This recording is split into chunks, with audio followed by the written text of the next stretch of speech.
Lihat, mari kita mainkan permainan kuno ini yang tentunya kau mainkan sewaktu bocah, dan Yesus memungut setangkai dandelion bulat yang mekar sepenuhnya yang tumbuh di antara bebatuan.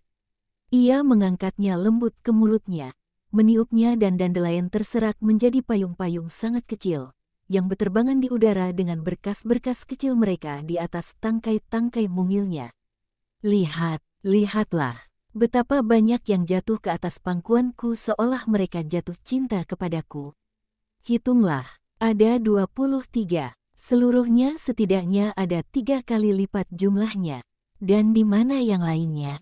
Lihat, sebagian masih berkelana, sebagian jatuh karena beratnya, sebagian yang bangga akan bulu-bulu keperakannya, dengan sombong membubung lebih tinggi. Sebagian jatuh ke dalam lumpur yang kita buat dengan kirbat-kirbat kita. Hanya, lihat, dari ke-23 yang tadinya ada di pangkuanku, yang 7 sudah hilang. Hornet, serangga bersengat, yang terbang lewat itu sudah cukup untuk menerbangkan mereka. Apakah yang mereka takutkan? Atau apakah yang membuat mereka terpikat? Apakah mereka takut akan sengatnya? Ataukah mereka terpikat oleh warna hitam dan emasnya yang indah, atau oleh penampilannya yang anggun, oleh sayapnya yang berkilau? Mereka sudah pergi, dengan mengikuti keindahan yang menipu. Simon, yang sama akan terjadi pada murid-muridku. Sebagian akan pergi sebab kegelisahan mereka, sebagian sebab ketidaktekunan mereka, kesombongan mereka, kebebalan mereka, ketidakseriusan mereka. Nafsu cabul mereka, sebagian sebab takut, sebagian sebab kebodohan mereka. Apakah kau pikir bahwa pada saat krusial dari misiku akan ada di sampingku semua mereka yang sekarang mengatakan kepadaku, aku akan ikut bersamamu? Berkas-berkas kecil dandelion, yang diciptakan Bapakku, ada lebih dari 70, dan sekarang hanya ada 7 saja yang tersisa di pangkuanku. Sebab yang sebagian lainnya sudah diterbangkan oleh hembusan angin ini yang menyebabkan tangkai-tangkai yang lebih kurus terbang pergi.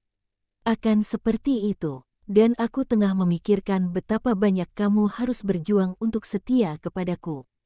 Ayo, Simon, mari kita pergi dan melihat capung-capung itu yang menari-nari di atas air. Terkecuali jika kau lebih suka beristirahat. Tidak, Guru, perkataanmu telah menyedihkanku. Tetapi aku berharap bahwa orang kusta yang sudah disembuhkan itu, orang teraniaya yang telah engkau pulihkan itu, orang sebatang kara itu yang engkau anugerahi penyertaan, orang merana itu yang merindukan kasih kepada siapa engkau telah membukakan surga dan dunia, kiranya mendapatkan dan memberikan kasih. Aku berharap orang itu tidak akan meninggalkanmu. Guru, bagaimanakah pendapatmu mengenai Yudas? Tahun lalu engkau menangis bersamaku karena dia. Kemudian, aku tidak tahu, Guru, jangan hiraukan kedua capung itu, tataplah aku, dengarkanlah aku. Aku tidak akan mengatakan ini pada siapapun. Aku tidak akan mengatakannya pada rekan-rekanku, teman-temanku. Tetapi aku akan mengatakannya padamu. Aku tidak berhasil mengasihi Yudas. Aku harus mengakuinya. Dia menolak kerinduanku untuk mengasihinya. Dia tidak jijik terhadapku.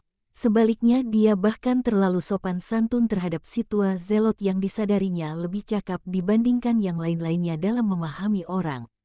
Tetapi begitulah cara dia bersikap. Apakah menurutmu dia tulus? Katakanlah kepadaku. Yesus diam sejenak seolah ia terpesona oleh 2 ekor capung yang beristirahat di atas permukaan air membentuk suatu pelangi kecil dengan sayap kemilau mereka.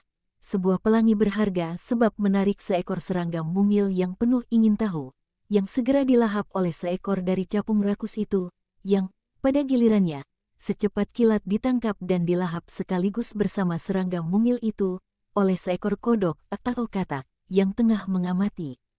Yesus bangkit, sebab ia nyaris berjongkok guna melihat tragedi kecil alam itu dan berkata, seperti itulah, seekor capung punya rahang-rahang yang kuat untuk memakan tumbuh-tumbuhan dan sayap-sayap yang kuat untuk menangkap serangga mungil, dan seekor katak punya mulut yang besar untuk menelan capung. Masing-masing punya miliknya sendiri dan mempergunakannya. Marilah kita pergi, Simon. Yang lain-lainnya sudah mulai terjaga. Tetapi engkau belum menjawabku, Guru. Engkau tidak ingin menjawabnya. Ya, sobat tuaku yang bijak, meditasikan dan kau akan tahu. Dan Yesus pun beranjak pergi dari selokan untuk menghampiri murid-muridnya yang sudah terjaga dan mencarinya.